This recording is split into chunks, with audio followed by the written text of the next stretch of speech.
Marami ang humanga sa simple ngunit eleganteng civil wedding ni Thea Alonso at Vincent Coe. Bukod sa kanilang masayang pag-iisang dibdib, isa sa mga naging usap-usapan ay ang wedding band na suot ni Bea.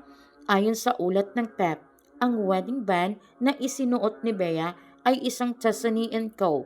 Tiffany Titro Wide Ring, isang disenyo mula sa kilalang luxury jewelry brand na Tiffany Co. Ayon sa isang source na malapit umano kay Bea, tinatayang nasa 560,000 pesos ang halaga ng naturang wedding band.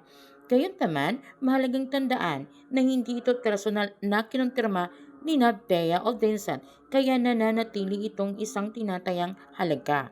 Ngunit, para sa maraming netizens, hindi ang presyo ang tunay na naging sentro ng atensyon. Mas pinuri nila ang simple, elegante at timeless na disenyo ng singsing, isang estilo na bagay sa personalidad ni Bea. Patunay ito na hindi kailangan maging sobrang magarbo upang maging kahanga-hanga. Sa huli, ang wedding band ay higit pa sa isang mamahaling alahas.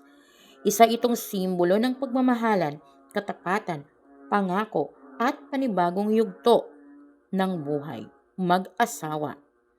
Hindi nasusukat sa presyo ng singsing o sa garbo ng kasal ang tibay ng isang pagsasama. Ang tunay na yaman ng isang relasyon ay ang pagmamahalan, respeto, katapatan at pangakong panghabang buhay sa isa't isa. Kayo, ano ang iyong opinyon?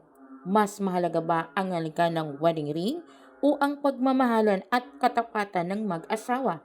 Ibahagi ang inyong saloobin sa comment section.